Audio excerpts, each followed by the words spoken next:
जय माता दी। Welcome to all of you my study channel study with Santosh. आज हम लोग बात करेंगे संदर्भ समूह व्यवहार सिद्धांत के बारे में। आज का टॉपिक एमए समाजशास्त्र के विद्यार्थियों के साथ साथ समाजशास्त्र विषय से पीजीटी, यूजीसी नेट और असिस्टेंट प्रोफेसर की तैयारी कर रहे लोगों के लिए भी विशेष रूप से उपयोगी होगा। तो आइए हम लोग बात करते हैं संदर्भ समूह सिद्धांत के बारे में। जैसा कि आप सब जानते हैं, समूह एक विश्वव्यापी अवधारणा है। संसार में ऐसा कोई स्थान नहीं है, ऐसा कोई समाज नहीं है जिसमें समूह विद्यमान ना हो। अगर हम समूहों की बात करें तो समूह केवल मनुष्यों में ही नहीं पाए जाते, बल्कि छोटे छोटे कीड़े मकोड़ों जैसे चींटी और मधुमक्खियों तक में भी समूह के दर्शन होते हैं। मानव समाज की बात करें तो मानव समाज में तो अनेक प्रकार के समूह आपको दिखाई पड़ सकते हैं, और प्रत्येक प्रकार के समूह में मनुष्य का व्यवहार भी अलग अलग तरह का होता है। जैसे परिवार, खेल और साथी समूह में वो सदस्यों के साथ घनिष्ठता, आंतरिकता और सहयोगिता का भाव प्रदर्शित करता है, जबकि दूसरे समूहों जैसे किसी फैक्ट्री, मिल, कारखाना आदि के सदस्यों के साथ उसके जो संबंध होते हैं वो दूर के रिश्ते की तरह से होते हैं, और उसका जो पारस्परिक संबंध होता है वो भी औपचारिक तरह से होता है। जैसे भीड़ में जो हमारा संबंध होता है वो परिवार में जो हमारा संबंध होता है उससे बिल्कुल अलग होता है। यानी हम अलग अलग समूहों में अलग अलग प्रकार का व्यवहार करते हैं। यहाँ दो चीज़ें स्पष्ट होती हैं। एक तो ये कि मानव समाज में अनेक प्रकार के यानी विविध प्रकार के समूह विद्यमान हैं, और दूसरी अलग अलग समूहों में व्यक्ति अलग अलग प्रकार का व्यवहार भी करता है। यानी कुछ समूहों के साथ व्यक्ति घनिष्ठता का व्यवहार करता है, जबकि दूसरे अन्य समूहों के साथ वो औपचारिक और अप्रत्यक्ष प्रकार का संबंध निर्वहन करता है। यानी जो व्यक्ति का जो व्यवहार है वो अलग अलग समूहों में अलग अलग प्रकार का होता है। तो अगर हम बात करें संदर्भ समूह की, तो संदर्भ समूह के सदस्यों का व्यवहार भी एक निश्चित प्रतिमान प्रस्तुत करता है, यानी एक डेफिनेट पैटर्न पर आधारित होता है। आज के इस टॉपिक में हम लोग इसी विषय पर बात करेंगे, संदर्भ समूह क्या है और संदर्भ समूह के अंतर्गत व्यक्ति का जो व्यवहार होता है वो किस प्रकार का होता है। तो अगर हम बात करें संदर्भ समूह के, तो एक सामान्य धारणा है कि समूह का व्यक्ति पर विशेष प्रभाव होता है। यानी व्यक्ति का व्यवहार इस बात पर निर्भर करता है कि वो किस प्रकार के समूह का सदस्य है। यानी जिस प्रकार के समूह का सदस्य वो होगा उसी प्रकार के व्यवहार उसके प्रदर्शित होंगे। कई बार क्या अक्सर ऐसा देखा गया है कि संगत का असर या संगत का प्रभाव व्यक्ति पर पड़ता ही पड़ता है। यानी संगत से गुण होत है, संगत से गुण जात, ये बात आप सुने होंगे। यानी ये एक सामान्य धारणा है कि जो व्यक्ति का जो व्यवहार है वो समूह के व्यवहार पर निर्भर करता है। यानी समूह का व्यवहार जैसा होगा, या व्यक्ति दूसरे शब्दों में कहें तो व्यक्ति जिस प्रकार के समूह का सदस्य होगा उसका व्यवहार भी उसी तरह का होगा। लेकिन वास्तविकता ये है, हकीकत कई बार इससे उल्टा होती।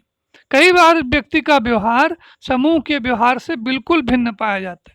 यानी व्यक्ति जो व्यवहार करता है वो अपने समूह से, यानी जिस समूह में वो रहता है उससे प्रभावित ना होकर के, बल्कि वो जिस समूह का सदस्य नहीं होता है उसके व्यवहार से प्रभावित होता है।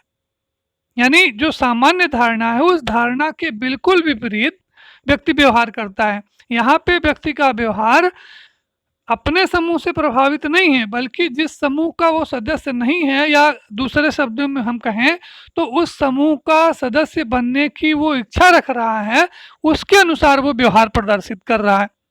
यानी जिसका जब व्यक्ति का व्यवहार जिस समूह का वह सदस्य नहीं है उस तरह का होता है, या फिर वो जिसका सदस्य बनने की इच्छा रखता है उस तरह का व्यवहार करता है, तो फिर व्यक्ति के व्यवहार की जो व्यक्ति की जो व्यवहार है वो सामान्य धारणा के बिल्कुल विपरीत हो जाता है, और ऐसे समूह, ऐसे व्यवहार को हम संदर्भ समूह व्यवहार भी कहते हैं। यानी अगर व्यक्ति का जो व्यवहार है वो ऐसा व्यवहार है जिसका कि वो सदस्य नहीं है, उससे भिन्न व्यवहार करता है, बल्कि वो जिसका सदस्य बनने की आकांक्षा रखता है, उस समूह के मूल्यों, मानदंडों और आदर्शों के अनुसार व्यवहार करता है, तो उस समूह को हम संदर्भ समूह बोलेंगे। यानी संदर्भ समूह का मतलब ये होता है कि ऐसा समूह जिसका कि व्यक्ति सदस्य नहीं है, बल्कि सदस्य नहीं होने के बावजूद वह उस समूह के आदर्शों, मूल्यों, मान्यताओं और विश्वासों के अनुसार अपने व्यवहार प्रतिमान को प्रदर्शित करने का प्रयास करता है। तो इस तरह की जो संदर्भ समूह की जो अवधारणा है, वो संदर्भ समूह का सर्वप्रथम प्रयोग किया हर्बर्ट हाइमैन ने। यानी संदर्भ समूह की अवधारणा को जन्म देने का श्रेय हर्बर्ट हाइमैन को जाता है। हर्बर्ट हाइमैन ने एक किताब लिखी द साइकोलॉजी ऑफ स्टेटस, जो 1942 में प्रकाशित हुई, और इस लेख में, इस पुस्तक में हर्बर्ट हाइमैन ने संदर्भ समूह की अवधारणा को विकसित करने का प्रयास किया। अगर हम समाजशास्त्र में संदर्भ समूह व्यवहार को एक सिद्धांत के रूप में प्रस्तुत करने की बात करें, तो संदर्भ समूह व्यवहार को एक सिद्धांत के रूप में प्रस्तुत करने का श्रेय रॉबर्ट के मर्टन साहब को जाता है। उन्होंने अपनी पुस्तक सोशल स्ट्रक्चर में संदर्भ समूह व्यवहार के बारे में विस्तार से चर्चा की है। संदर्भ समूह व्यवहार के बारे में रॉबर्ट के मर्टन साहब ने अपनी बात को स्पष्ट करते हुए कहा कि मनुष्य जो है वो अपनी आवश्यकता पूर्ति के लिए वो किसी न किसी समूह का सदस्य होता है, लेकिन और व्यक्ति का जो व्यवहार होता है वो उसी तरह का होता है जिसका कि वो सदस्य होता है। यानी जिस समूह का वो सदस्य होता है उसी समूह के अनुरूप उसका व्यवहार होता है। लेकिन रॉबर्ट मर्टन साहब का कहना है कि कभी कभी व्यक्ति का जो व्यवहार होता है वो गैर सदस्यता समूह के अनुरूप होता है। यानी व्यक्ति जिस समूह का सदस्य नहीं होता है उस समूह के व्यवहार प्रतिमानों के अनुसार अपने व्यवहार को प्रदर्शित करने का प्रयास करता है। तो ऐसे समूह को जिससे कि व्यक्ति मानसिक रूप से संबंधित होता है, जिससे कि जिनका कि व्यक्ति वास्तव में सदस्य नहीं होता है, लेकिन फिर भी उस समूह के आदर्शों, मूल्यों को आत्मसात करता है, उनके अनुसार अपने व्यवहार को प्रदर्शित करने का प्रयास करता है, ऐसे समूह को रॉबर्ट मर्टन ने संदर्भ समूह की संज्ञा दी है या संदर्भ समूह का नाम दिया है। संदर्भ समूह की अवधारणा को एक उदाहरण के माध्यम से अगर हम आपको बताना चाहें, स्पष्ट करना चाहें, तो जैसे एक सामान्य विद्यार्थी है, सामान्य विद्यार्थी जो कठोर परिश्रम करता है, पढ़ाई में ज़्यादा ध्यान रखता है, आराम बिल्कुल नहीं करता है, और वो उसको हमेशा अपने करियर की चिंता सताई जाती है। यानी वो उसको चैन नहीं है, अपने परिश्रम और कठोर परिश्रम को करता रहता है, आराम उसको नहीं मिलता है, साथ में ही उसको अपने भविष्य की चिंता भी सताए रहती है। दूसरी तरफ एक लड़का है जो खिलाड़ी समूह का सदस्य है, और खिलाड़ी छात्र समूह सदस्य होने के नाते उसको घूमने का मौका मिल रहा है, वो बाहर जा रहा है, विदेश भ्रमण कर रहा है, वो जीवन का आनंद उठा रहा है, और उसके बारे में अखबारों में खबर भी निकल रही है, और उसको खेल के माध्यम से ढेर सारा पैसा भी मिल रहा है। तो यहाँ पे आप देख रहे हैं कि एक लड़का जो कठोर परिश्रम कर रहा है, नींद अपनी खो रहा है, और अपने करियर की चिंता उसको सताए जा रही है, और दूसरा लड़का आनंद उठा रहा है और खूब ढेर सारा पैसा कमा रहा है। तो ऐसे में जो सामान्य विद्यार्थी हैं, जो सामान्य छात्र हैं, वो जो है वो उस खिलाड़ी छात्र समूह से प्रभावित होता है, और उसको अपने समूह में जिसमें यानी जो वो सामान्य विद्यार्थी समूह का है, उस समूह से धीरे धीरे उसका मोह भंग होने लगता है और वो जो खिलाड़ी छात्र समूह है, उस खिलाड़ी छात्र समूह से प्रभावित होकर के वो खेलने में अधिक समय लगाना शुरू करता है। जिस तरह से खिलाड़ी छात्र व्यवहार करता है, उस व्यवहार को वो अपनाना शुरू करता है और धीरे धीरे वो उन सारे मूल्यों को, सारे आदर्शों को, सारे व्यवहार प्रतिमानों को आत्मसात करता है जो खिलाड़ी छात्र समूह के हैं, और वो धीरे धीरे उसका जो व्यवहार है वो खिलाड़ी छात्र समूह की व्यवहार से बिल्कुल मिलता जुलता, यानी धीरे धीरे उसका जो व्यवहार है वो प्रदर्शित हो जाता है। तो जो खिलाड़ी छात्र समूह हुआ, मर्टन के शब्दों में सामान्य जो विद्यार्थी है उसके लिए वो समूह संदर्भ समूह का है। यहाँ पे वो जो बच्चा है, वो जो सामान्य विद्यार्थी है, वो खिलाड़ी छात्र समूह का सदस्य नहीं है, लेकिन फिर भी उस समूह से प्रभावित है और उस समूह के साथ वो मानसिक रूप से जुड़ा हुआ है और धीरे धीरे उस समूह के आदर्शों, मूल्यों को धीरे धीरे वो स्वीकार कर रहा है, आत्मसात कर रहा है और उन्हीं के हिसाब से अपने व्यवहार को परिवर्तित कर रहा है। तो इस तरह से सामान्य विद्यार्थी के लिए ये जो खिलाड़ी छात्र समूह है वो संदर्भ समूह कहलाएगा। अब हम बात करते हैं हम लोग संदर्भ समूह के बारे में हर्बर्ट हाइमन के विचार की। तो हर्बर्ट हाइमन ने संदर्भ समूह के बारे में अपने विचार को व्यक्त करते हुए कहा है कि जो व्यक्ति का जो व्यवहार है, व्यक्ति के व्यवहार के बारे में जानने के लिए सिर्फ हमें ये पता नहीं लगाना है कि वो किस समूह का सदस्य है या फिर उस समूह में उस व्यक्ति की वास्तविक स्थिति क्या है, बल्कि हमारे लिए इस बात का भी ज्ञान होना आवश्यक है कि वो व्यक्ति मनोवैज्ञानिक तौर पर किस समूह से वो संबद्ध है, यानी वो अपनी बराबरी किस समूह के साथ करता है। ऐसा देखा जाता है कि व्यक्ति कभी कभी जिस समूह का सदस्य होता है उसके विपरीत जिस समूह का वो सदस्य नहीं होता है, वास्तव में वो जिस समूह का सदस्य होना चाहता है उसके साथ वो मानसिक रूप से जुड़ जाता है और अपने आप को धीरे धीरे उसके अनुरूप ढालने का प्रयत्न करता है। यानी कहने का मतलब ये हुआ कि वो अपनी स्थिति को काल्पनिक रूप में उस दूसरे समूह के साथ जिसका वो सदस्य बनना चाहता है या बनने की आकांक्षा रखता है, उस समूह के साथ वो अपने आप को जोड़ के रखता है। तो हर्बर्ट हाइमन के शब्दों में कि ये जो दूसरा समूह हुआ वो व्यक्ति के लिए संदर्भ समूह हुआ, यानी ऐसा समूह हर्बर्ट हाइमन के शब्दों में कि संदर्भ समूह ऐसा समूह है कि जिसका कि व्यक्ति वास्तविक सदस्य न होते हुए भी उस समूह का सदस्य होता है।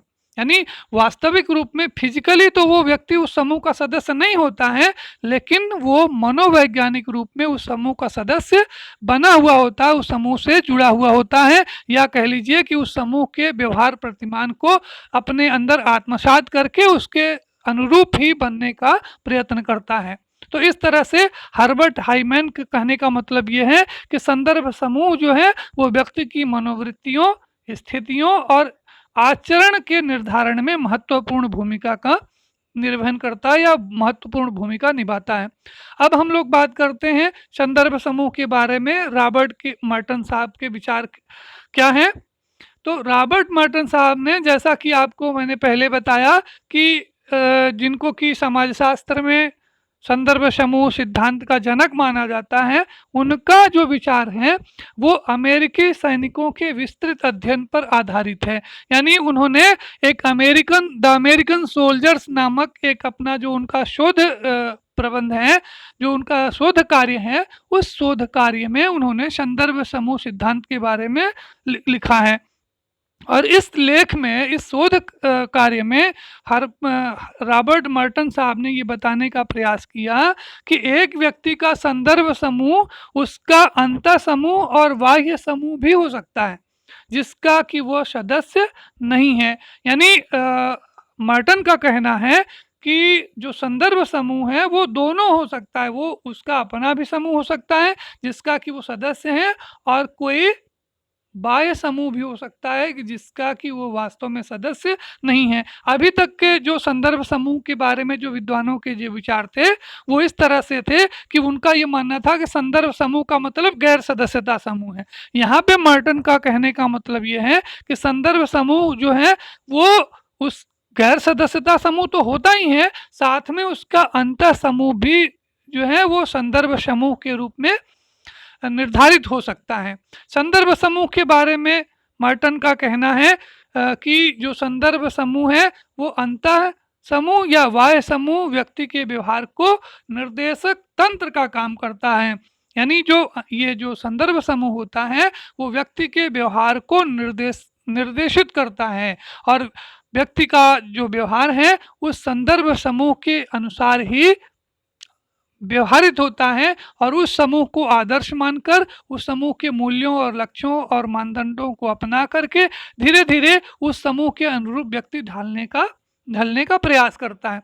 ये जो संदर्भ समूह की जो अवधारणा है वो वास्तव में मर्टन ने तुलनात्मक वंचना की धारणा पर आधारित किया है। यानी जो संदर्भ समूह का सिद्धांत है, मर्टन ने कहा कि संदर्भ समूह में वास्तव में तुलनात्मक वंचना की भावना होती है और इस तुलनात्मक वंचना की भावना के कारण जो व्यक्ति का जो व्यवहार है वो व्यक्ति के व्यवहार के अंतर्गत अभाव बोध आने लगता है। यानी अक्सर ये देखा गया है कि लोग अपनी जो तुलना है वो दूसरे समूह से करते हैं और दूसरे समूह से तुलना करने के साथ साथ उसके अंदर अभाव बोध भी आने लगता है। यानी जब व्यक्ति दूसरे समूह से अपनी तुलना करता है तो इस तुलना में उसे अभाव बोध सताने लगता है। यानी उसको ये लगता है कि हमारे पास जो उसके पास कुछ है जो हमारे पास नहीं है। यानी जब हम दूसरे समूह के से अपनी तुलना करते हैं तो हमको लगता है कि उसके पास कुछ है और हमारे पास कुछ नहीं है, यानी जो उसके पास है वो हमारे पास नहीं है। तो इस कंडीशन में क्या होता है कि व्यक्ति को अपराध बोध होने लगता है, यानी उसको कष्ट होने लगता है और उसको इस कष्ट से कष्ट के कारण जो मनोवैज्ञानिक इसका जो प्रभाव होता है इसके मनोवैज्ञानिक प्रभाव से व्यक्ति को तनाव उत्पन्न होता है और उस तनाव के कारण व्यक्ति दूसरे व्यक्ति के व्यवहार को अपनाने की ओर प्रेरित करता है। जैसे फॉर एग्जाम्पल हम आपको बताना चाहें, जैसे एक राजा है, जब वो एक रंक या एक भिखारी की ओर देखता है तो या आप उसके उल्टे समझें कि जो भिखारी है जब वो राजा की ओर देखता है तो भिखारी अपने आप को हीन समझने लगता है क्योंकि राजा के पास ढेर सारा धन दौलत है और भिखारी के पास नहीं है। इसी तरह से जब एक राजा किसी फकीर को, एक साधु संत महात्मा किसी फक्कड़ को देखता है तो वो खुद को हीन समझने लगता है। उसको ये लगता है कि इस फकीर के पास पता नहीं क्या है जो इसके पास कुछ नहीं होते हुए भी वो अल्हड़ है, फक्कड़ है, उसको किसी प्रकार की चिंता नहीं है, वो एकदम मस्त है। इसी तरह से जो एक अमीर आदमी है वो जब एक मेहनत करने वाले, हार्ड वर्क करने वाले मजदूर को जो चैन की नीड्स होता है उसको देखता है तो उसको हीन भावना आती है कि उसको ये लगने लगता है कि हमारे पास ढेर सारा पैसा है, सुख सुविधा के साधन है, लेकिन उसके बाद भी हमारे पास नींद नहीं है, यानी हमको आराम नहीं मिल रहा है। तो इस तीनों उदाहरण से आपको ये पता चल रहा है कि इसमें व्यक्ति को दूसरे की स्थिति से जब अपनी स्थिति का वो तुलना कर रहा है तो इस तुलना में उसको अभाव बोध हो रहा है और इस अभाव बोध के कारण ही व्यक्ति को तनाव होता है और उस तनाव को दूर करने के लिए ही व्यक्ति दूसरे समूह के साथ अपने व्यवहार को अपनाने की ओर अग्रसर होता है, यानी प्रेरित होता है। अमेरिकन सोल्जर में संदर्भ समूह या तुलनात्मक वंचना से संबंधित धारणाओं का अध्ययन करते हुए मर्टन ने पाया कि जो विवाहित सिपाही है वो अविवाहित सिपाही से तुलना करता है तो उसको ज़्यादा कष्ट होता है। यानी उसको लगता है कि अविवाहित सिपाही के पास कोई कष्ट नहीं है, वो फ्री है, उसके लाइफ में कोई टेंशन नहीं है।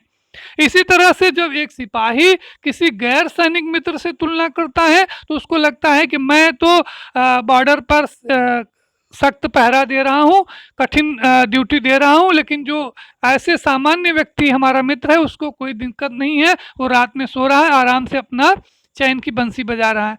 और तो इस तरह से अगर आप देखें तो व्यक्ति को, सिपाही को दूसरे सिपाही के साथ या उस अपने अफ़सर के साथ या एक असैनिक मित्र के साथ जब वो तुलना करता है, तो इस तुलना में अभाव बोध की भावना उसके अंदर जन्म ले रही है और इस अभाव बोध के कारण ही व्यक्ति के अंदर दूसरे के समूह के साथ या संदर्भ समूह के साथ मनोवैज्ञानिक रूप से जुड़ने का भाव उत्पन्न होता है और वो मनोवैज्ञानिक रूप से दूसरे समूह के साथ जुड़ने का प्रयास करता है। यानी जो उसकी वर्तमान भूमिका है, उस वर्तमान भूमिका में बदलाव करते हुए, उसमें परिवर्तन करते हुए वो ऐसी योग्यताओं को अर्जित करने का प्रयास करता है जो उस संदर्भ समूह के सदस्य के पास हैं। यानी वो ऐसी कोशिश करता है, ऐसा प्रयास करता है कि वो उसके पास ऐसी योग्यता, क्षमताएं आ जाएं जिससे कि वो भी उस संदर्भ समूह का सदस्य बन जाए। कहने का मतलब ये हुआ कि संदर्भ समूह से प्रभावित होकर के मनुष्य में, जो मानव में जो मनोवैज्ञानिक बदलाव आता है, वो बदलाव ये आता है कि वो अपनी भावी भूमिका की तैयारी में जुट जाता है। यानी जिस समूह का भी वो सदस्य हुआ नहीं है, उस समूह के व्यवहार को, आदर्श को, मूल्य को, लक्ष्य को धीरे धीरे वो आत्मसात करता है, उसको अपने जीवन में उतारने का प्रयास करता है। यानी वो उस समूह के अनुसार बनने की तैयारी करता है जिसका कि वो अभी सदस्य नहीं हुआ। तो मार्टन का कहने का मतलब ये हुआ कि संदर्भ समूह एक तरह का एक मनोवैज्ञानिक समूह है, एक अवास्तविक समूह है जो व्यक्ति के जीवन में महत्वपूर्ण बदलाव उत्पन्न करता है और व्यक्ति का व्यवहार इस कदर परिवर्तित हो जाता है कि वो दूसरे समूह के मूल्यों, लक्ष्यों, आदर्शों से प्रभावित होकर के उसका आत्मसात्मीकरण करता है और उसके अनुसार अपने आप को बदलने का प्रयास करता रहता है। यानी मार्टन ने कहा कि संदर्भ समूह के अंतर्गत व्यक्ति धीरे धीरे अपने समूह का वास्तविक सदस्य होते हुए भी मानसिक रूप से अपने आप को दूसरे समूह से संबद्ध मानने लगता है। ये बहुत बड़ी बात है। यानी व्यक्ति अपने समूह में रहता तो जरूर है, लेकिन वो अपने समूह में होते हुए भी वो मानसिक रूप से वो दूसरे समूह के साथ जुड़ा हुआ होता है। यानी फिजिकली तो वो अपने समूह यानी अंतर समूह में का रिप्रेजेंट करता है, लेकिन मेंटली वो किसी गैर सदस्यता समूह से जुड़ा हुआ होता है। तो इस तरह से मार्टन ने संदर्भ समूहों के बारे में अपने विचार को व्यक्त करते हुए उसकी कुछ आवश्यक तत्वों को या उसकी कुछ विशेषताओं का भी उल्लेख किया है। उन्होंने बताने का प्रयास किया है कि एक संदर्भ समूह के अंतर्गत कुछ आवश्यक विशेषताएं होनी चाहिए। यानी जब एक व्यक्ति दूसरे समूह के व्यवहार से प्रभावित होता है तो वो इस कारण से होता है कि उस समूह में कुछ विशेषताएं होती ही हैं और उन्हीं विशेषताओं के प्रति व्यक्ति जो है वो लालायित होता है, प्रेरित होता है, उसकी जो इच्छाएं हैं उसके साथ जुड़ जाती हैं और वो उस व्यक्ति के व्यवहार को अपनाने का प्रयास करता है। तो मार्टन ने संदर्भ समूह के कुछ आवश्यक तत्व बताए हैं, कुछ मूल तत्व बताए हैं, या कह लीजिए कि इसकी मौलिक विशेषताएं होती हैं जो हर प्रकार के संदर्भ समूह में विद्यमान होती हैं। बिना इन विशेषताओं के एक व्यक्ति उस समूह को संदर्भ समूह नहीं कह सकता या संदर्भ समूह के रूप में स्वीकार नहीं कर सकता है। जैसे पहली विशेषता है व्यक्ति की उच्च परिस्थिति अभिलाषा। यानी जब तक किसी व्यक्ति के अंदर कुछ बड़ा बनने की, कुछ ऊंचा करने की, अपनी सामाजिक स्थिति को, सामाजिक, आर्थिक, राजनीतिक स्थिति को ऊंचा उठाने की अभिलाषा उसके अंदर नहीं होगी, उसके अंदर इच्छा नहीं होगी, तब तक वो किसी दूसरे समूह को उच्च समूह के रूप में या संदर्भ समूह के रूप में स्वीकार नहीं करेगा। दूसरी विशेषता है सामाजिक स्तरीकरण। सामाजिक स्तरीकरण का होना भी आवश्यक है, क्योंकि आप जानते हैं कि मानव समाज में बहुत सारे समूह हैं और इन समूहों में असमानता है, ऊंच नीच की भावना है। तो जब वो इन समूहों यानी व्यक्ति कुछ समूहों का सदस्य होता है और कुछ समूहों का सदस्य वो नहीं होता है, तो जिन समूहों का वो सदस्य नहीं होता है तो उनके बीच में उसके अंदर ऊंच नीच की भावना होती है। यानी व्यक्ति कुछ समूहों को श्रेष्ठ समझता है और कुछ समूहों को निम्न समझता है।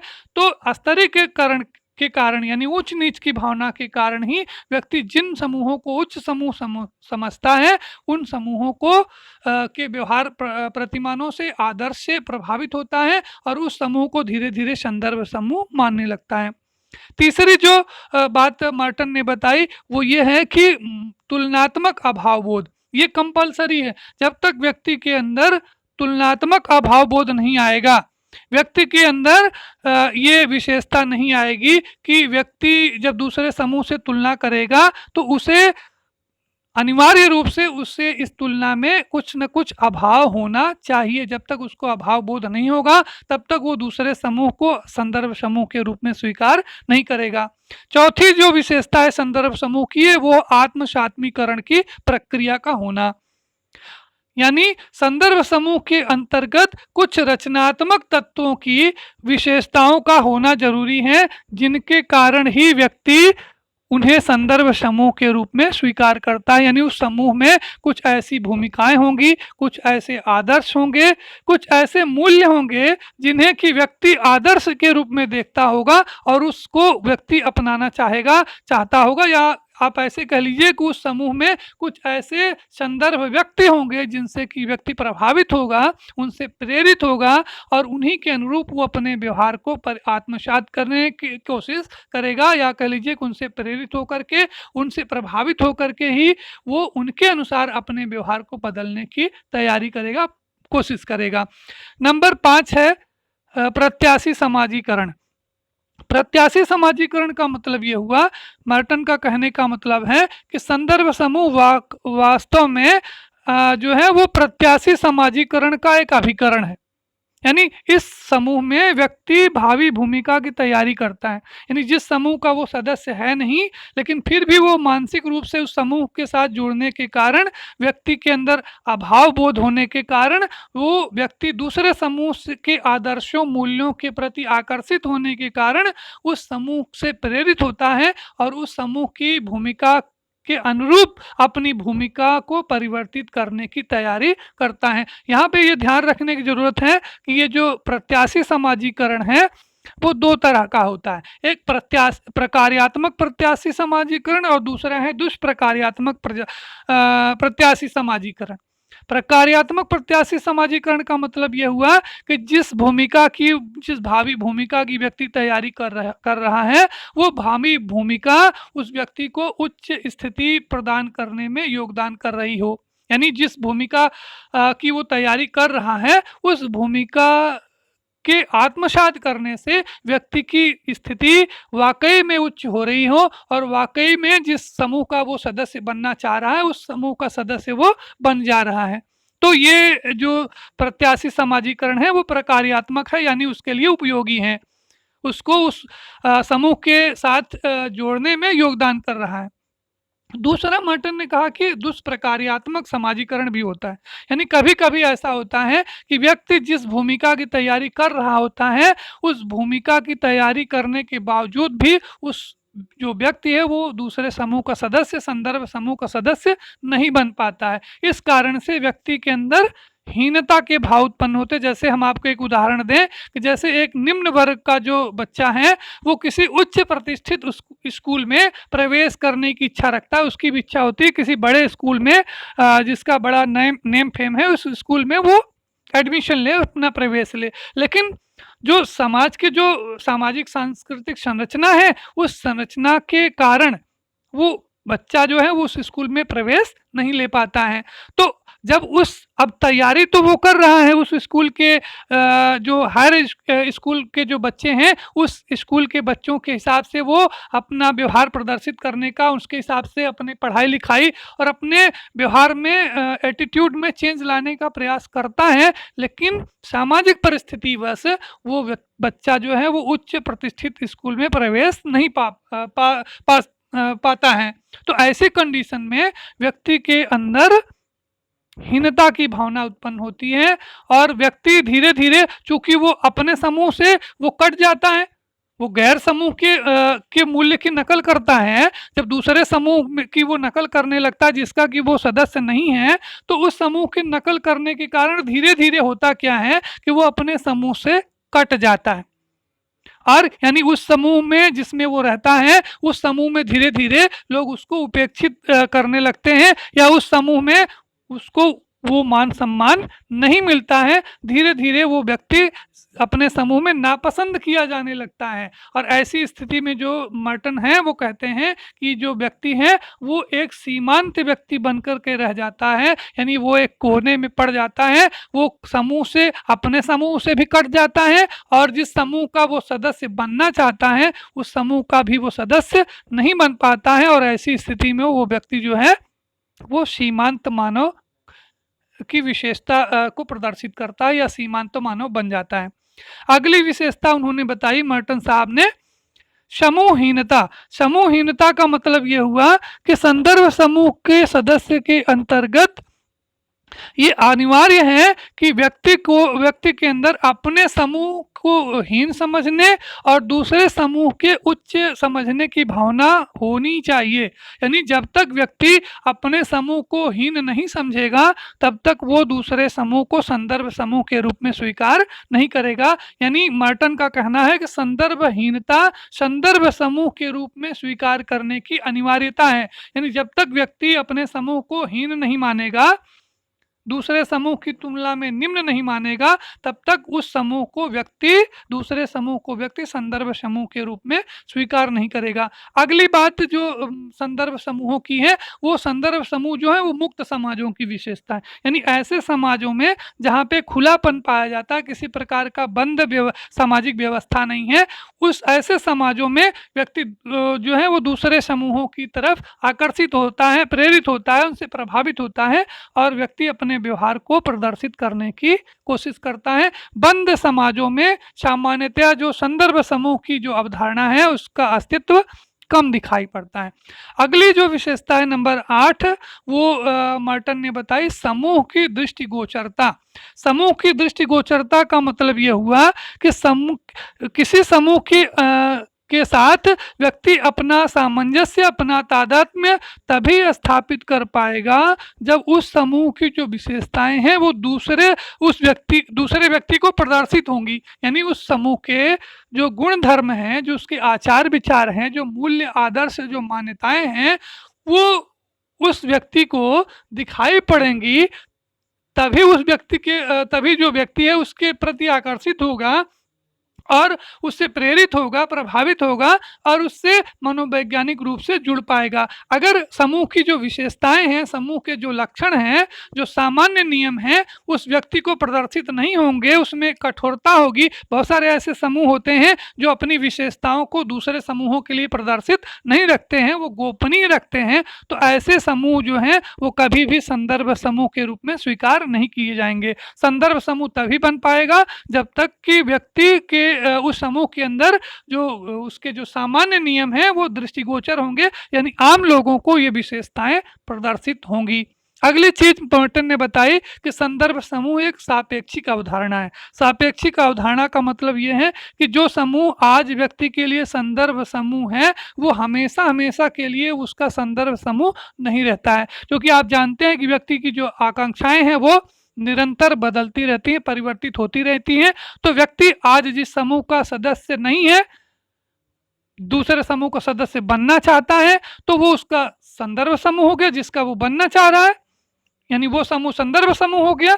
अब जब वो उस समूह का सदस्य बन गया तो फिर वो उसकी आकांक्षाएं परिवर्तित होती, इच्छाएं परिवर्तित होती हैं और फिर वो किसी दूसरे समूह की तरफ आकर्षित होता है, उसकी विशेषताओं से, उसके आदर्शों, मूल्यों से प्रभावित होता है और फिर वो उस दूसरे समूह को अपना संदर्भ समूह के रूप में स्वीकार करने लगता है। तो यह कहने का मतलब ये हुआ कि संदर्भ समूह की जो अवधारणा है वो समय, स्थान और परिस्थिति के अनुसार परिवर्तित होती रहती है। और अंतिम विशेषता संदर्भ समूह की बताई मर्टन ने कि संदर्भ समूह जो है के अंतर्गत कभी कभी जो संदर्भ समूह ना होकर के संदर्भ व्यक्ति होता है। यानी व्यक्ति जो है अपने समूह में ही कुछ ऐसे लोग होते हैं जिनको कि वो योग्य समझता है, जिनको कि उच्च प्रतिष्ठा प्राप्त हुई होती है, जिनको कि समाज में विशेष मान सम्मान और प्रतिष्ठा पद उनको प्राप्त होता है, ऐसे व्यक्तियों को व्यक्ति अपने विचार में, अपनी मनोवैज्ञानिक स्थिति में उनको श्रेष्ठ समझने लगता है, उनको व्यक्ति अपना आदर्श मान लेता है और स्वयं को उनके अनुसार बदलने का प्रयास करता है। जैसे कि जो कोई विद्यार्थी है अपने किसी शिक्षक को अपना आदर्श मान ले और उसको उसके हिसाब से उस शिक्षक के व्यवहार प्रतिमान को अपने अंदर परिवर्तित करने का प्रयास करे, तो यहाँ पे जो संदर्भ समूह जो है वो समूह न होकर के संदर्भ व्यक्ति हुआ। तो इस तरह से संदर्भ समूह की विशेषताएं स्पष्ट हो जाती हैं। अब हम बात करते हैं संदर्भ समूह के प्रकार के बारे में। तो संदर्भ समूह के प्रकार के बारे में मर्टन ने बताया कि संदर्भ समूह मुख्य रूप से 3 प्रकार के होते हैं। एक सकारात्मक संदर्भ समूह, एक नकारात्मक संदर्भ समूह और एक तुलनात्मक संदर्भ समूह। तो सकारात्मक संदर्भ समूह का मतलब यह हुआ कि ऐसे समूह जिसमें कि व्यक्ति ऐसे समूह जिनकी जो विशेषताएं, गुण, धर्म ऐसे हैं जो आदर्श के अनुरूप हैं और व्यक्ति उन आदर्शों के अनुरूप अपने जीवन को परिवर्तित करने का प्रयास करता है। तो ऐसे समूह जो व्यक्ति के जीवन में सकारात्मक परिवर्तन उत्पन्न करते हैं, ऐसे समूहों को मर्टन ने कहा कि यह सकारात्मक संदर्भ समूह। दूसरा, नकारात्मक संदर्भ समूह। मर्टन का कहना है कि कभी कभी जो व्यक्ति हैं अपने ऐसे समूहों का भी सदस्य बनता है जो व्यक्ति के अंदर नकारात्मक या बुरी आदतें या जो गलत जो सामाजिक मूल्य हैं उनको भी सीखने लगता है। जैसे कभी कभी जो व्यक्ति हैं, सकारात्मक संदर्भ समूह का मतलब वो किसी कंपटीशन करने वाले ग्रुप का सदस्य बन रहा है, किसी परीक्षा की तैयारी करने वाले समूह का वो सदस्य बन रहा है, तो ये सकारात्मक संदर्भ समूह हुआ। मान लो कोई आईएएस की तैयारी कर रहा है, आईएएस बनना चाह रहा है, तो आईएएस की तैयारी करने वाले समूह से वो आईएएस को आदर्श माने और उसके समूह के साथ मनोवैज्ञानिक रूप से जुड़ जाए, तो ये सकारात्मक समूह हुआ। अब मान लीजिए वो जो एक बच्चा है वो किसी ऐसे ग्रुप में, एक ऐसे बच्चों की ऐसे समूह से संबंधित हो जाए जो किसी नशे का नशे का सेवन करते हैं, जो मादक द्रव्य व्यसन करते हैं या जो बुरी आदतें, बुरी लत हैं जिनकी, तो उनके संपर्क में आने से व्यक्ति जो है वो जो नकारात्मक मूल्य हैं, सामाजिक मूल्य हैं, उनको भी सीखता है, उनको भी आत्मसात करता है और धीरे धीरे जो व्यक्ति का जो व्यवहार है वो नकारात्मक व्यवहारों से प्रभावित होने लगता है। इसके अतिरिक्त संदर्भ समूह के बारे में जो तीसरा प्रकार मर्टन ने बताया कि वो तुलनात्मक संदर्भ समूह। तुलनात्मक संदर्भ समूह का मतलब ये हुआ कि व्यक्ति जिस समूह का सदस्य है नहीं, लेकिन फिर भी वो उस समूह से अपनी तुलना करता है और उस तुलना में वो दूसरे के साथ तुलना करते समय अपने को अभाव बोध महसूस करता है और उस अभावबोध के कारण ही वो मनोवैज्ञानिक रूप से उस समूह के साथ जुड़ने का प्रयास करता है। तो इस तरह से सकारात्मक संदर्भ समूह, नकारात्मक संदर्भ समूह और तुलनात्मक संदर्भ समूह की बात मर्टन साहब ने की है। तो एक और चीज़ यहाँ पे आपको बताना चाहेंगे कि मर्टन ने संदर्भ समूह के कुछ प्रकार्यात्मक और अकार्यात्मक कार्यों की भी चर्चा की है। यानी संदर्भ समूह क्या करता है कि व्यक्ति की सामाजिक स्थिति को ऊपर उठाने का प्रयास करता है, उसका पूर्व समाजीकरण करता है।